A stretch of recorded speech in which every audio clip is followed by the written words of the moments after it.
Bismillahirrahmanirrahim. Alhamdulillahirabbil alamin. Allahumma shalli wa sallim wa barik ala sayyidina Muhammadin wa ala alihi wa sahbihi ajma'in. Berkata al-Imam al-Qutb Al-Habib Abdullah bin Alawi bin Muhammad Al-Haddad di dalam kitabnya Ad-Da'watu Tammah, semoga kita semua dan seluruh zuriat kita mendapat keberkahan ilmu akhlak beliau dunia wal akhirah. Amin amin ya rabbal alamin. Radhiyallahu anhum ila an qala, telah nyata dan jelas apa yang kami jelaskan, yaitu tidak adanya alasan dan izin bagi para ulama agama untuk meninggalkan dakwah di jalan Allah dan memberikan nasihat bagi kaum muslimin serta mengenalkan kepada mereka akan kewajiban tentang ketaatan kepada Allah Subhanahu wa taala dan menjauhi perbuatan maksiat kepadanya, dan bahwasanya tidak ada alasan dan dalih bagi orang-orang yang bodoh untuk tidak menerima ajakan para ulama dan menyambut panggilan mereka. Bahkan merupakan kewajiban bagi mereka untuk mencari dan bersungguh-sungguh untuk mendapatkan semua itu serta mendahulukannya dari segala kesibukan dan kepentingan-kepentingan mata pencaharian mereka. Kalau mereka meninggalkan perbuatan mencari ilmu dan usaha untuk mendapatkannya, maka tidak ada jalan lain bagi para ulama agama dan pendakwah kepada jalan Allah Tuhan semesta alam untuk berdiam diri seperti halnya mereka berdiam diri atau meninggalkan seperti mereka meninggalkannya, sehingga mereka sama-sama dalam meninggalkan, meremehkan dan menganggap ringan hak-hak Allah yang maha besar dan maha tinggi. Hujjatul Islam Al-Imamul Ghazali rahimahullah ta'ala pada akhir bab 3 mengenai amar ma'ruf dan nahi mungkar dalam kitab Ihya Ulumuddin berkata, ketahuilah bahwasanya setiap orang yang berada di dalam rumahnya dimanapun dia berada, mereka tidak kosong dari kemungkaran di zaman ini. Dari sisi ketika mereka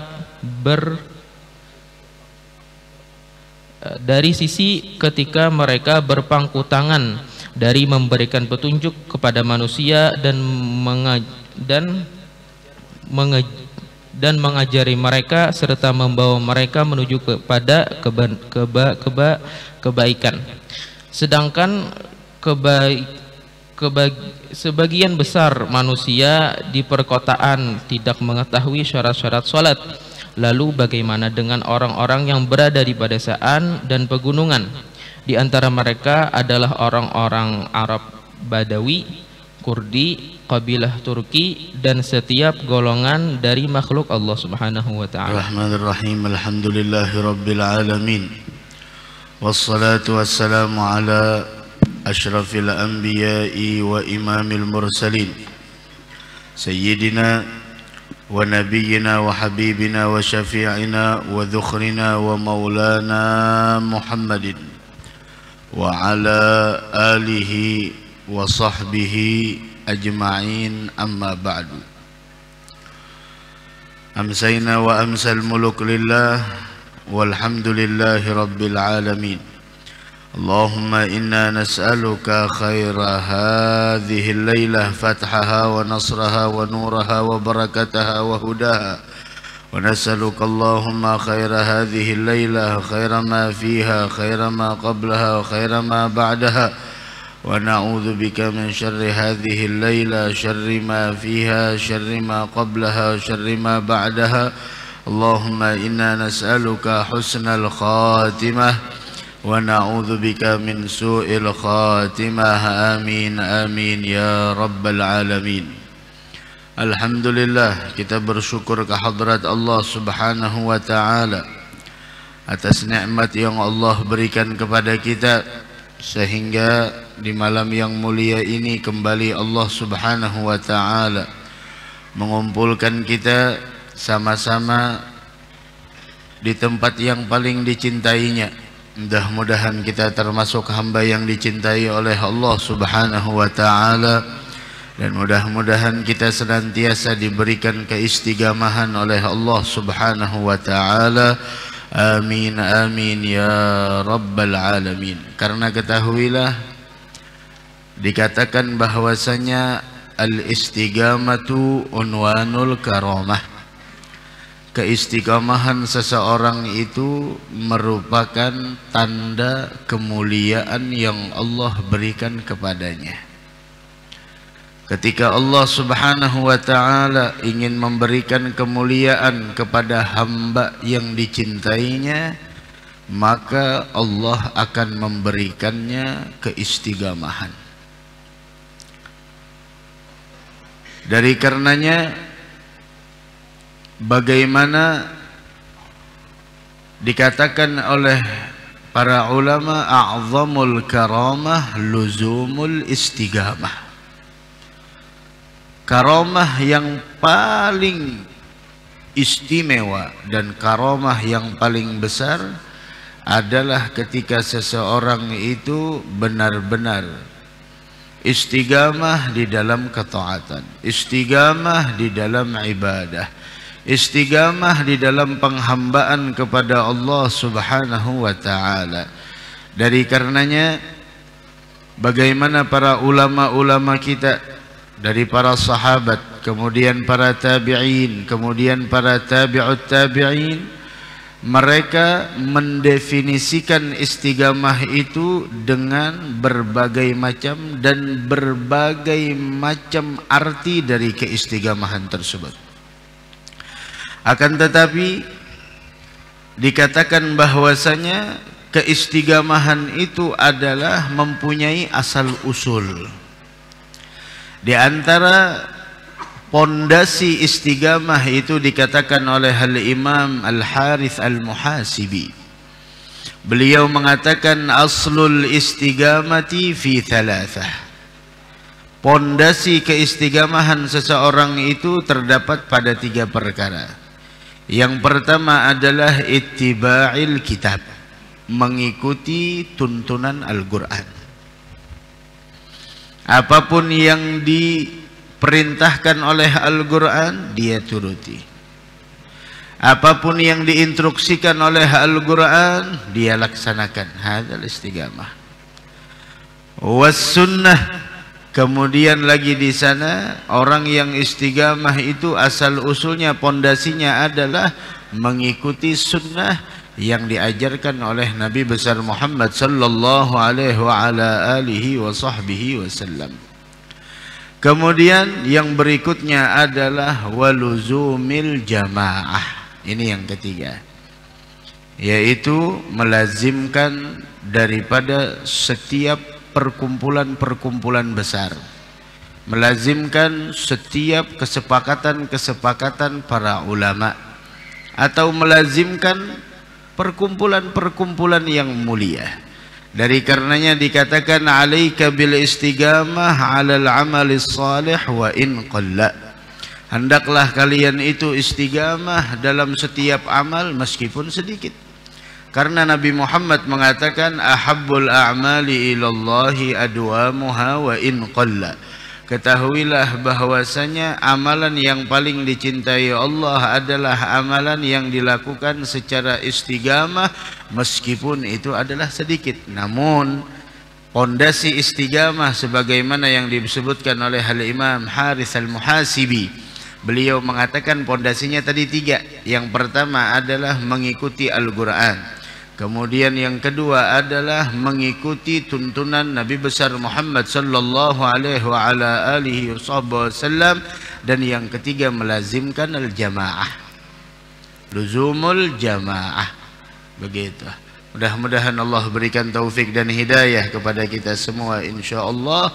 Amin ya rabbal alamin. Dari karenanya orang yang istiqamah mengejar akhirah, maka Allah Subhanahu wa ta'ala akan memberikan kepadanya dunia tanpa susah payah. Nih, orang yang istiqamah mengejar akhirah. Arti istiqamah mengejar akhirah, dia lebih mendahulukan akhirat daripada dunia. Istiqamah mengejar kebahagiaan akhirah. Dari karenanya diceritakan di zaman dahulu, di zaman Bani Israel, ada seorang laki-laki yang saleh, yang abid, ahli ibadah, dan dia mempunyai istri yang salihah. Begitu. Orangnya saleh mempunyai istri yang salihah.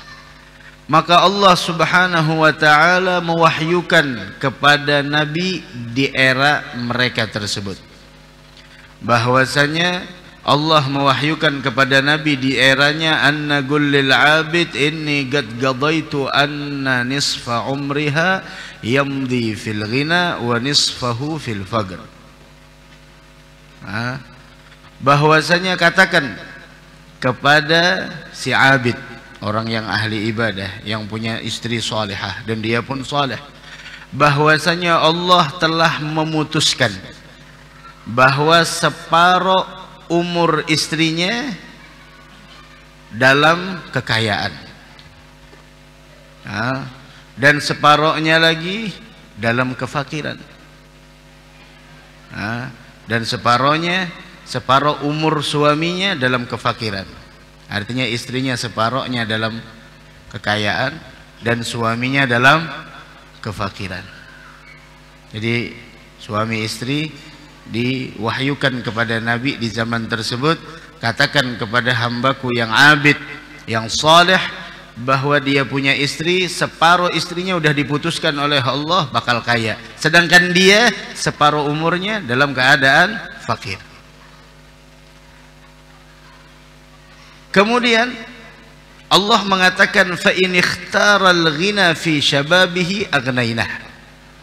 Jika dia memilih kaya ketika masa muda, maka kami berikan kekayaan. Atau jika mau dia diberikan kekayaan ketika di masa tuanya, kami lakukan. Maka apa yang dipilih oleh seorang laki-laki yang saleh, dia lebih memilih apa? Kekayaan di masa tua, bukan kekayaan di masa muda. Tentunya orang soleh tersebut punya alasan.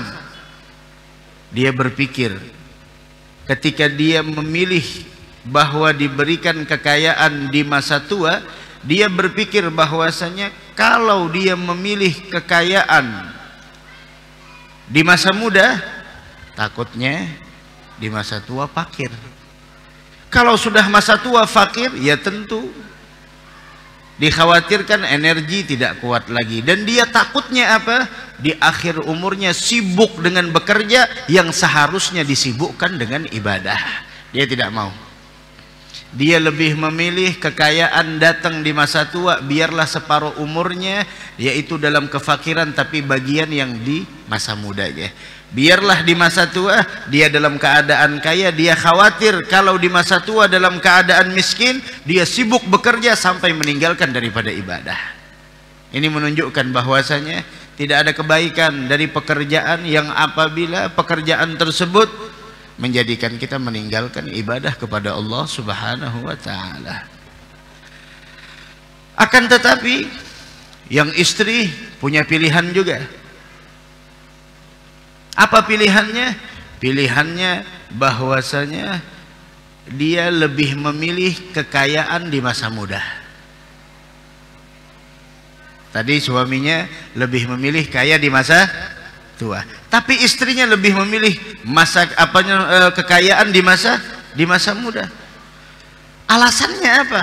Alasannya saya memilih kaya di masa muda karena sesungguhnya ketika masa muda saya tidak mau habiskan energi saya yang harusnya kuat untuk ibadah di dalam bekerja. Saya mau ibadah kepada Allah Subhanahu wa taala. Ini pandangannya beda-beda. Nah, terus bagaimana nantinya di masa tua engkau fakir, wahai perempuan yang salehah? Dia mengatakan apa? Dia mengatakan, kalau saya udah tua, tidak perlu harta lagi, tidak ada yang layak bagi saya melainkan adalah sifat zuhud, benci terhadap dunia, sudah tidak cinta dunia lagi. Kenapa? Makin tua saya makin ingin berpisah dengan dunia, dan tidak ada yang lebih layak bagi saya yang udah tua melainkan adalah al-inqita' ila Allah Subhanahu wa taala, fokus hanya ibadah kepada Allah, tidak ada urusan dunia lagi. Ini beda-beda. Yang satu suaminya lebih memilih kekayaan di masa tua. Supaya apa? Supaya nantinya masa tua tidak repot lagi. Udah ibadah aja lagi dah.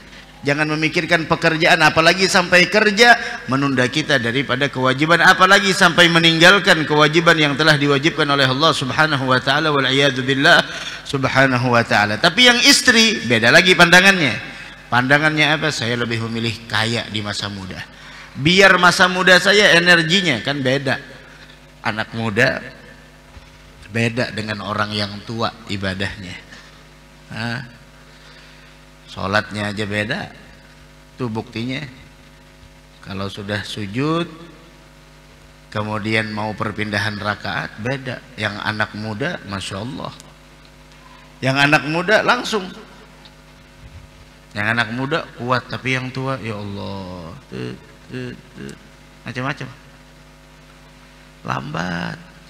Imam tarawih kaum tua lebih memilih Bismillahirrahmanirrahim. Kenapa? Biar lambat, santai dah. Tapi yang kaum muda, oh Bismillahirrahmanirrahim, dhalin. Masya Allah.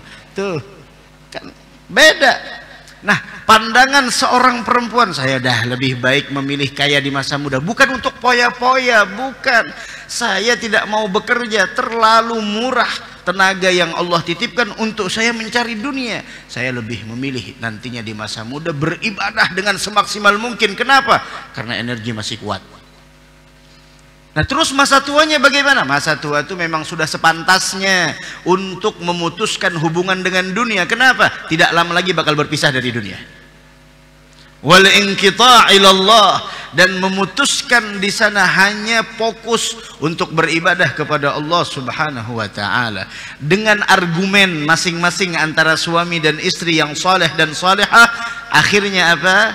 Akhirnya fa'auhallahu ilan nabi annagullahuma, maka Allah Subhanahu wa taala mewahyukan kepada nabi di zamannya bahwa katakan kepada suami istri yang saleh dan salihah tersebut, kama athartuma ta'ati wajtahadtuma ala ibadati, sebagaimana kalian lebih memikirkan untuk taat kepadaku dan kalian berjuang untuk menghambakan diri kepadaku, gadaitu anna jami'a umrikuma yakuna fil ghina litahsula lakumad dunya wal akhirah. Diputuskan oleh Allah karena kalian lebih mengutamakan ketaatan kepadaku, lebih memprioritaskan ibadah kepadaku, maka aku putuskan seluruh umur kalian dalam kekayaan. Khalas, terhapus semuanya jadinya, semuanya dalam keadaan kekayaan agar kalian mendapatkan kekayaan dunia wal akhirah. Khalas, la ilaha illallah. Mudah-mudahan kita diberikan semangat untuk mengejar akhirat. Ketika semangat sudah tidak ada lagi di dalam hati untuk mengejar akhirat, ini adalah musibah. Musibah. Dari karenanya Imam Al-Haddad beliau mengatakan bahwasanya tidak ada alasan untuk kita meninggalkan mengajak orang ke jalan Allah dan memberikan mereka nasihat bahwasanya nih dunia sangat sebentar. Jangan disalahgunakan, pergunakan dengan sebaik-baiknya. Silahkan bekerja, silahkan, tapi jangan sampai pekerjaanmu melalaikanmu dari akhiratmu. Silahkan kejar dunia. Yang punya anak-anak silahkan bekerja, silahkan cari nafkah untuk istrimu, cari nafkah untuk anakmu. Jangan kau berikan nafkah yang haram kepada mereka, jangan kau berikan nafkah yang syubhat kepada mereka. Silahkan, karena mencari nafkah yang halal kewajiban. Tapi ingat, jangan sampai pekerjaanmu melalaikanmu dari kewajiban yang telah Allah wajibkan atasmu. Begitu orang tua. Mertua, lihat menantunya kerja keras untuk memberikan nafkah buat anakmu. Hai mertua, tetap engkau berikan nasihat kepada menantumu. Nah, saya tidak menuntut engkau agar di sana memberikan apa yang diinginkan oleh putri kami. Karena keluarga yang sakinah, keluarga yang mawaddah, keluarga yang rahmah, itu bukanlah keluarga dari mereka yang mempunyai harta yang melimpah.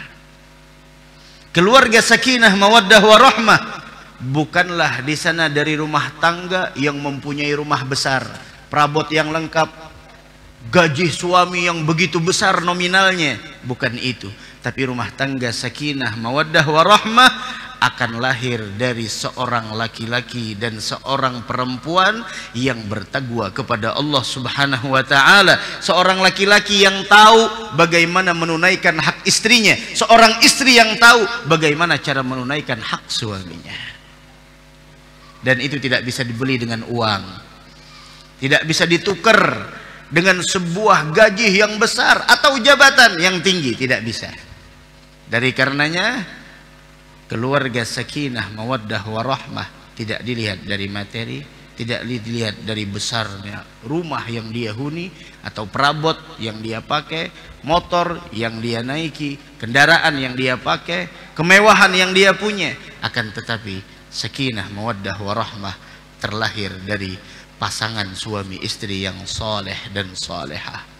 Mudah-mudahan kita termasuk yang laki-lakinya jadi laki-laki yang soleh, yang perempuannya jadi perempuan yang salihah. Amin ya rabbal alamin. Begitu kita nasihati, memberikan nasihat, kenalkan kepada mereka, kata Imam Haddad, akan kewajiban ketaatan kepada Allah, menjauhi perbuatan maksiat. Dan tidak ada alasan bagi orang-orang yang bodoh untuk tidak menerima ajakan para ulama. Karena ulama mengajak kita untuk meraih kebahagiaan akhirah, bukan keuntungan dunia. Mereka tidak mendapatkan keuntungan dunia. Para ulama, mereka buka majalis, mereka buka pengajian, mereka baca kitab, mereka menyampaikan apa yang mereka sampaikan, tidak mengambil keuntungan apapun. Akan tetapi mereka menunjukkan kepada kita semua mana jalan untuk meraih kebahagiaan di negeri akhirah yang merupakan adalah kehidupan yang abadi. Mudah-mudahan kita semua selamat dunia wal akhirah. Amin amin ya rabbal alamin. Dari karenanya bahkan merupakan kewajiban bagi mereka untuk mencari dan bersungguh-sungguh dalam mendapatkan semua itu, serta mendahulukannya dari kesibukan dan kepentingan-kepentingan mata pencaharian mereka. Dahulukan kewajiban. Dari karenanya kenapa mereka para aulia diunggulkan oleh Allah, para salihin dimuliakan oleh Allah. Hadzal Imam Al-Habib Abdullah Al-Haddad, beliau mengatakan, qaumun kiramun atharullaha rabbahum fa'atharahum wa ikhtassahum bil wilayati. Mereka adalah manusia-manusia hebat, manusia-manusia super, manusia-manusia yang mulia. Tahu apa kemuliaan mereka? Kemuliaan mereka ketika mereka mampu melawan nafsu sehingga mereka lebih mendahulukan kepentingan Allah daripada kepentingan diri mereka. Ketika mereka mampu mendahulukan Allah dari segala-galanya, fa'atharahum rabbuhum wa ikhtassahum bil wilayati, maka Allah pun mengunggulkan mereka dari segala-galanya dan mereka mendapatkan keistimewaan dengan diangkat menjadi wali min auliyaillah subhanahu wa ta'ala. Khalas. La ilaha illallah. Mudah-mudahan dapat taufik hidayah insyaallah. Beramal yang penting istiqamah. Meskipun sedikit, yang sunnah maksudnya, yang wajib ya tetap. Ini kada ulun 3 waktu aja sehari, yang penting istiqamah aja, kada kau banyak. Itu salah namanya.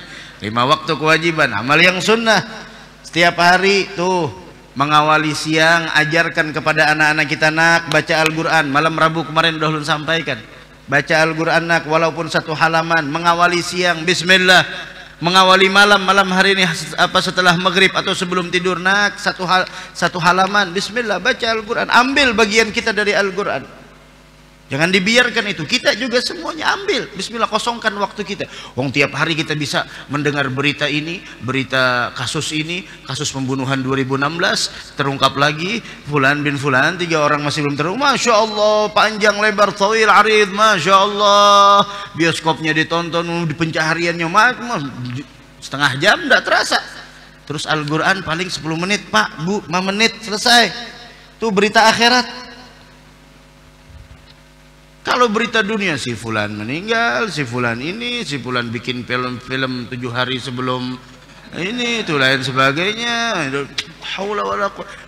Maksud ulun bukan apa-apa, kita mampu untuk di sana mencari tentang berita dunia. Kenapa kita berat untuk mencari tentang membaca Al-Quran yang merupakan nur, kalamun qadimullah, la yumallu sama'uhu.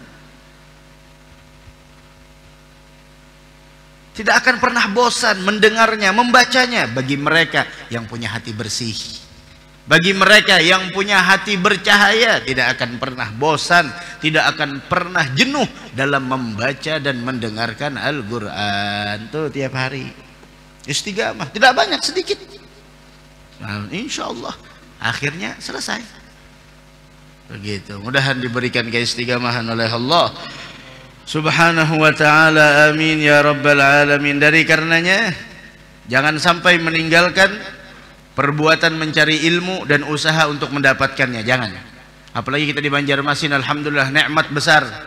Di Banjarmasin ini masya Allah, di mana-mana ada majelis, di mana aja ada majelis. Subhanallah, ada majelis habis subuh, ada majelis duha, ada majelis setelah zuhur, ada majelis setelah asar, ada majelis habis maghrib, ada majelis habis isya, ada lagi majelis jam 12 malam, ada cari ha.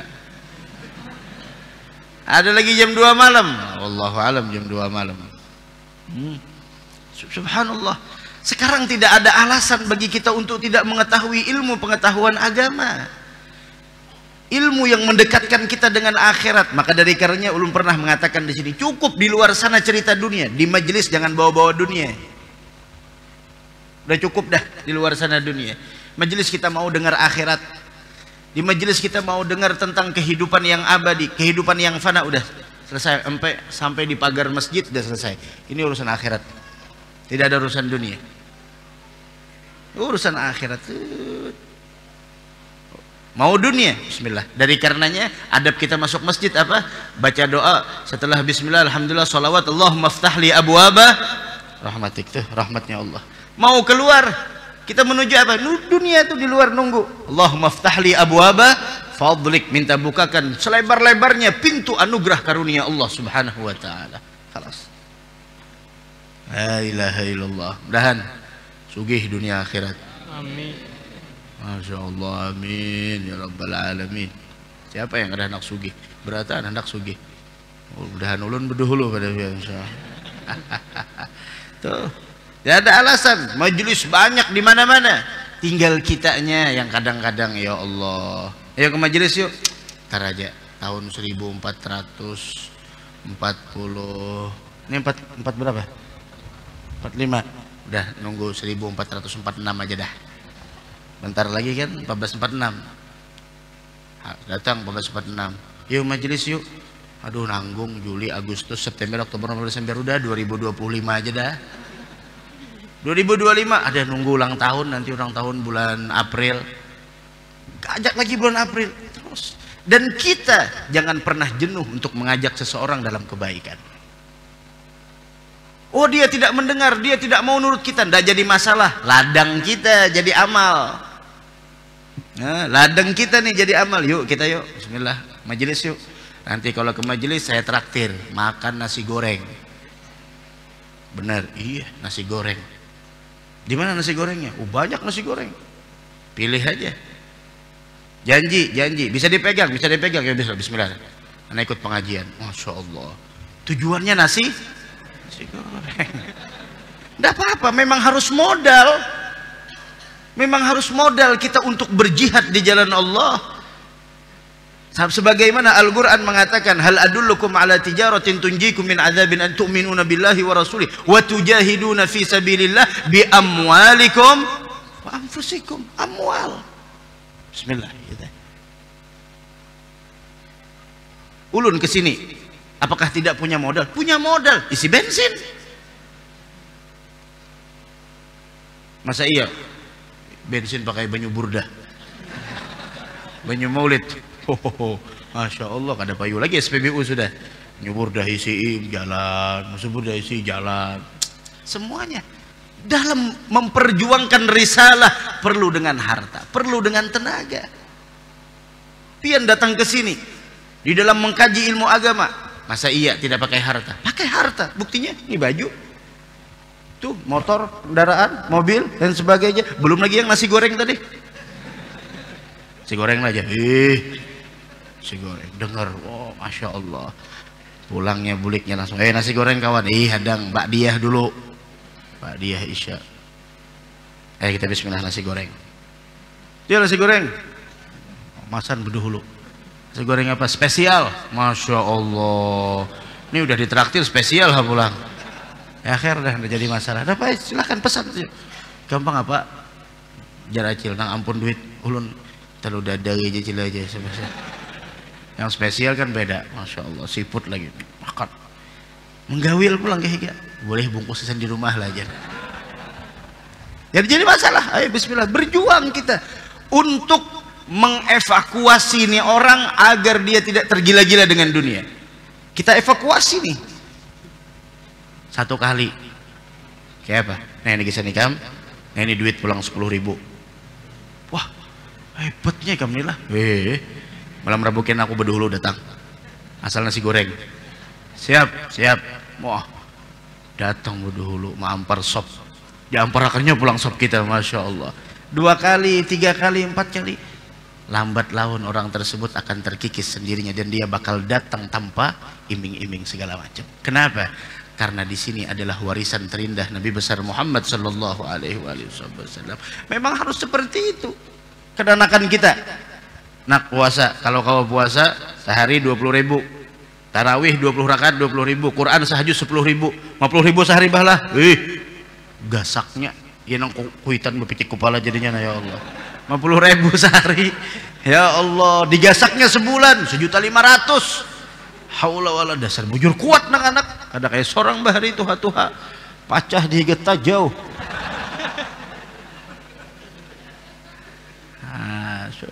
Perlu dengan perjuangan. Jangan pernah jenuh mengajak orang untuk melakukan kebaikan. Jangan pernah jenuh mengajak orang untuk masuk ke tempat-tempat kebaikan. Seandainya mereka tidak mendengarkan kita, itu ladang pahala kita. Kita tugasnya hanya menyampaikan, mengajak, tidak untuk merubah orang. Karena disebutkan di dalam Al-Quran, innama anta mudzakir lasta alaihim. Kita hanya mengingatkan, bukan untuk merubah. Itu haknya Allah Subhanahu wa ta'ala. Begitu. Tidak ada alasan untuk tidak menuntut ilmu. Banyak. Sehingga Imam Hujjatul Islam Al-Imam Al-Ghazali, beliau mengatakan di dalam kitab Ihya Ulumuddin, ketahuilah bahwasanya setiap orang yang berada di dalam rumahnya, dimanapun dia berada, ini Imam Ghazali mengatakan, mereka tidak kosong dari kemungkaran di zaman ini. Zaman apa nih? Zamannya Imam Ghazali. Setiap rumah pasti ada kemungkaran di dalamnya. Itu di zaman di eranya beliau, apalagi kita. Dan itu memang sudah kita akui di zaman kita, di setiap rumah pasti ada kemungkaran. Apakan lagi ada handphone. Anak-anak kita kasihan. Yang masih kecil matanya sudah terkotori dengan pemandangan-pemandangan perempuan yang buka aurat. Kasihan anak-anak kita yang masih kecil, yang harusnya dia terpelihara, terjaga matanya, ternyata sudah dikotori dengan memandang wajah-wajah orang yang tidak pernah sujud kepada Allah. Disinilah kullu mauludin yuladu alal fitrah. Seseorang itu, anak itu dilahirkan dalam keadaan suci, terserah orang tuanya. Yuhawwidani wa yunassirani wa yumajjisani. Orang tuanya mau jadikan dia Yahudi, Nasrani atau Majusi, tergantung pendidikannya. Sekarang bagaimana nasib anak kita, Pak, Bu? Pikirkan. Bukan tidak mampu membelikan handphone buat anak-anak kita, tapi bahayanya itu lebih luar biasa. Apalagi anak sudah remaja, ya Allah, sama orang tua handphonenya dikunci. Ya ima pakai sidik jari atau deteksi wajah, atau pakai pin. Pinnya Masya Allah, apalagi pakai nang ya Allah. Ini apa? Grup yang tidak ada manfaatnya, ngirim link yang tidak ada manfaatnya. Kasihan, apalagi anak-anak muda yang orang tuanya udah wafat, tersiksa di alam kuburnya. Kenapa? Karena perilaku anaknya di dunia melakukan sesuatu yang haram. tersakiti hatinya, kecewa perasaannya. La tuballighhum min akhbarina ma yasu'uhum. Doa dari Al-Imam Ali Zainal Abidin, ya Rabb, jangan kau sampaikan berita kami yang menyakiti hati mereka. Hati-hati. Tidak kosong dari kemungkaran. Itu baru handphone, belum yang lainnya.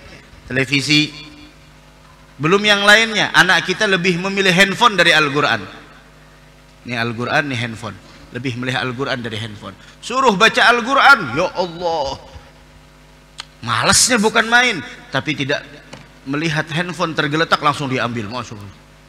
Dan fananya luar biasa, tenggelamnya, istighraq, fana dengan handphone. Dipanggil-panggil, hei makan, hei makan. Yang dia lihat apa? Ya Allah, abnaul kuffar, abnaul yahud, abnaul nasara. Belum lagi orang-orang yang mana di sana membuka auratnya, melenggak-lenggokkan batang tubuh yang harusnya ditutup. Kasihan anak-anak kita, terkotori matanya yang mulia, yang suci tersebut. Tuh di zaman, apalagi di zaman kita, tidak kosong dari kemungkaran, kata beliau. Mereka tidak kosong dari kemungkaran dari sisi ketika mereka berpangku tangan dari memberikan petunjuk kepada manusia, artinya tidak mau memberikan petunjuk kepada orang lain dan mengajari mereka serta membawa mereka menuju kepada kebaikan, tidak mau mengajarkan, tidak mau membimbing orang untuk melakukan kebaikan. Kita ajak, kita rangkul dengan cara masing-masing. Dan tidak harus yang merangkul itu ulama. Masalah nih, ada contoh, ulun sering biasanya ada permasalahan di rumah tangga dan udah, sang anak punya masalah sama orang tuanya. Yang anak mau nasihatin orang tuanya enggak mungkin, orang tuanya bakal marah. Udah, ente orang lihat kemungkaran dari orang tua itu, iya, dari abah atau dari mama, ya sudah, jangan ente yang nasihatin kalau itu menambah sebuah kemungkaran. Nah terus bagaimana caranya?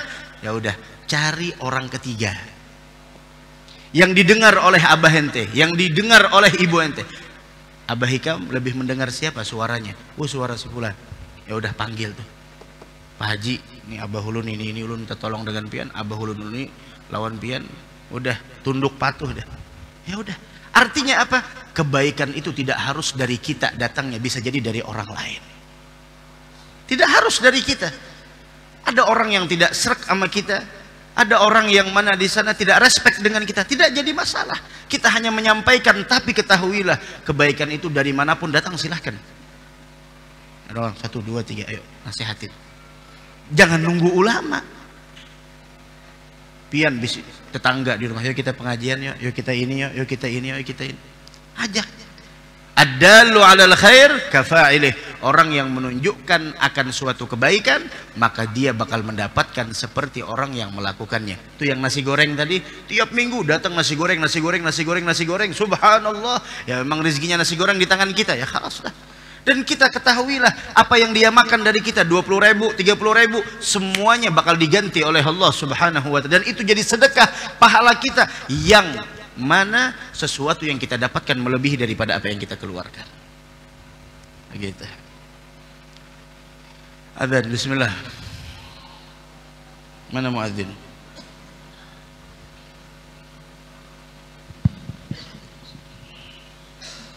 Allahu Akbar, Allahu Akbar, Allahu Akbar, Allahu Akbar, Allahu Akbar,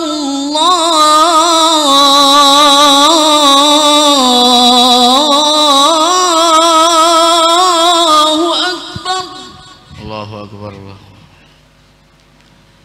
Asyhadu an la ilaha illallah.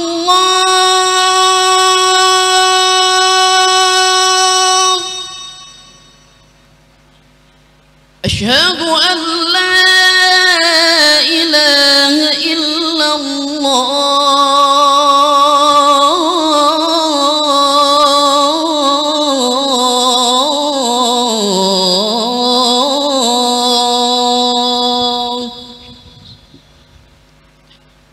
أشهد أن محمدا رسول الله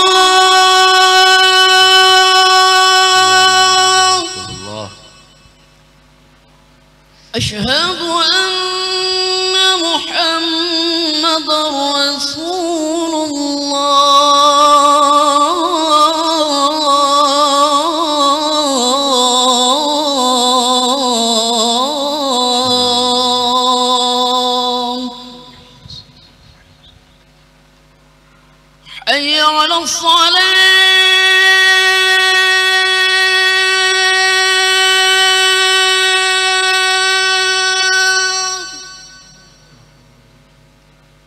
حي على الصلاة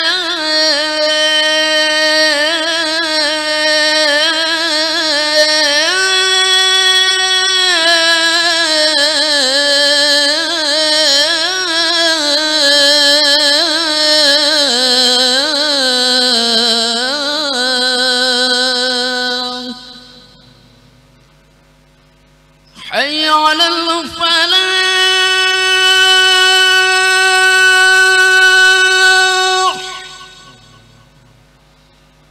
حي على الفلاح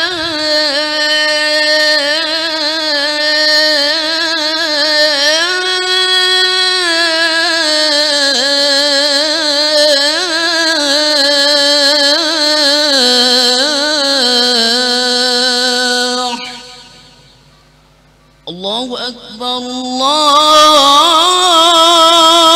الله أكبر الله أكبر. لا إله إلا الله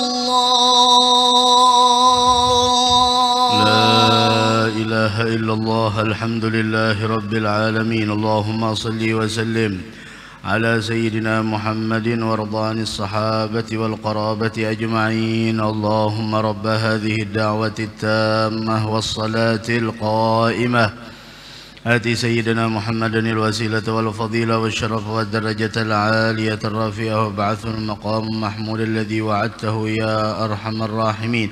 رب اغفر لي ولوالدي رب اغفر لي ولوالدي رب اغفر لي ولوالدي رب اغفر لي ولوالدي رب اغفر لي ولوالدي وارحمهما كما ربياني صغيرا. اللهم إنا نسألك العفو والعافية والمعافاة الدائمة في الدين والدنيا والآخرة.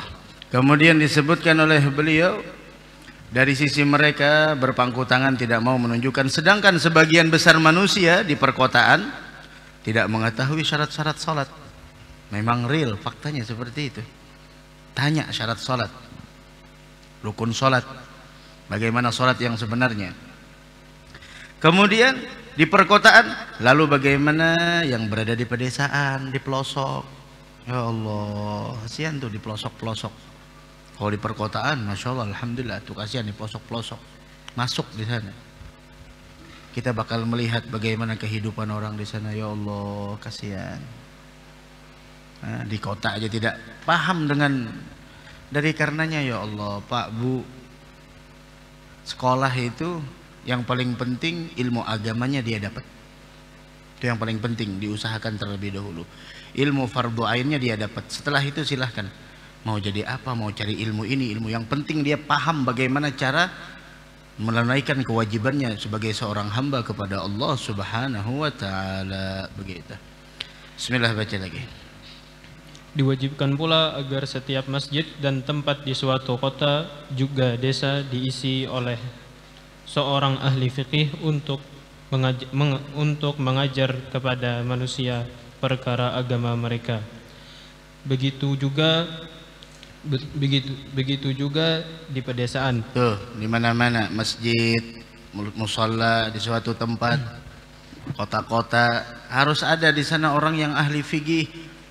Nah, harus ada penasehat yang ahli fikih. Kalau tidak ada, ya apa sudah. Selamat dah. Harus ada pengajian di sana. Maka dari karenanya keberadaan ulama itu sangat berharga. Keberadaan orang yang paham dengan ilmu pengetahuan agama itu sangat mulia. Keberkahan yang luar biasa keberadaan mereka.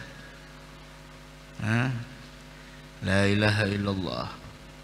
Harus ada di musalla-musalla, masjid-masjid, pengajian. Alhamdulillah, mudah-mudahan istiqamah insyaallah, amin ya rabbal alamin. Terus, maka wajib bagi ahli fikih untuk meluangkan waktu dari kewajiban belajarnya dan meluangkan waktu untuk perbuatan fardu kifayah, yaitu keluar menuju negara yang berdekatan dengan negaranya dari tempat orang-orang awam atau Arab Badawi. atau Arab Badawi, Kurdi, dan lain-lainnya. Lalu mengajarkan kepada mereka akan perkara agama mereka dan hal-hal yang wajib dalam syariat mereka. Artinya yang di kota jangan lupakan yang di desa. Ada tiap bulan ke desa mengajarkan tentang masalah ilmu agama, perkara-perkara yang wajib dalam syariah. Ada kemuliaan. Nah, mengajarkan ini itu dan lain sebagainya. Begitu. Nah, mudah-mudahan para ulama kita panjang umur, sehat afiat. Nah, karena tuh kalau kita lihat tuh yang di pedesaan, masya Allah, kasihan. Perlu. Kalau kita tidak memperhatikan di sana, masuk ajaran-ajaran yang harusnya kita memberitahukan tentang kewajiban dalam syariat, datang ajaran yang mengabaikan syariat. Habis kada bersembahyangan lagi, ada puasaan lagi. Bahkan ada suatu daerah, masya Allah, yang dulunya mereka tidak memeluk agama Islam, datang salah seorang ulama mengajarkan tentang ini itu, mereka masuk ke dalam agama Islam. Setelah ulamanya tersebut keluar dari sana, kembali lagi mereka dalam agamanya. Kenapa? Karena tidak ada yang membimbing. Ketika datang ya balik lagi begitu. La ilaha illallah. Ayo. Hendaknya pula ia membawa bekal untuk makanannya dan tidak makan dari makanan mereka, karena kebanyakan makanan mereka meragukan dan hak orang lain yang mereka rampas. Jika kewajiban itu telah didirikan oleh salah satu di antara mereka, maka yang lainnya sudah terlepas dari tuntutan. Jika tidak, maka tuntutan itu mengenai secara keseluruhan. Kalau ada satu aja yang keluar sana, udah selesai, yang lain sudah tidak dituntut lagi. Dan beliau mengatakan kalau kita masuk di suatu daerah yang kita tahu tuh daerah, masya Allah, mayoritasnya rezeki yang mereka dapatkan itu dari hak rampasan orang lain, udah kalau bisa jangan makan dari makanan mereka. Jangan makan dari makanan mereka. Bawa makan sendiri. Nah, atau puasa, bawa kurma, khalas dakwah. La ilaha illallah. Itu perjuangan. Kalau kita masya Allah di mana-mana dakwah, apalagi di kota, di Banjarmasin, disambut sama orang, dikasih hidangan makanan, masya Allah. Terus apalagi yang membuat kita malas dalam berdakwah? Adanya lagi media sosial saat ini yang menyaksikan live streaming seperti pada malam hari ini, berapa ribu yang menyaksikan, berapa mata yang melihat, berapa telinga yang mendengarkan. Kemudian nempel lagi di sana, masih diputar oleh orang lain, terus diputar sampai ke pedesaan. Alhamdulillah, nikmat yang sangat luar biasa. Tinggal kita, posisi kita sebagai mencintai ilmu di mana? Apakah ia termasuk pendukung atau tidak? Kita harus memperhatikan setiap waktu yang berlalu dari kita dan mencari keberkahan waktu tersebut.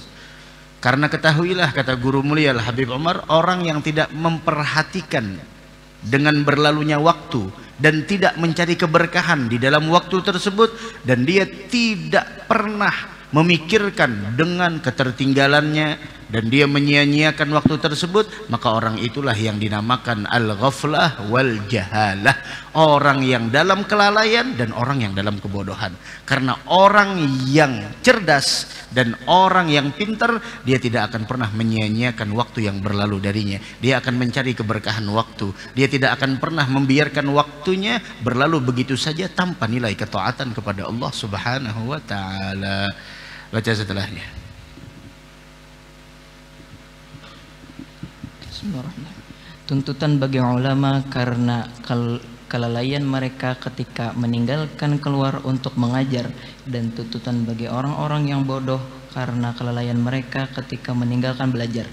Dan setiap orang awam yang mengerti syarat-syarat salat, maka wajib baginya agar mengajarkan setiap orang agar mengajarkan kepada yang lain.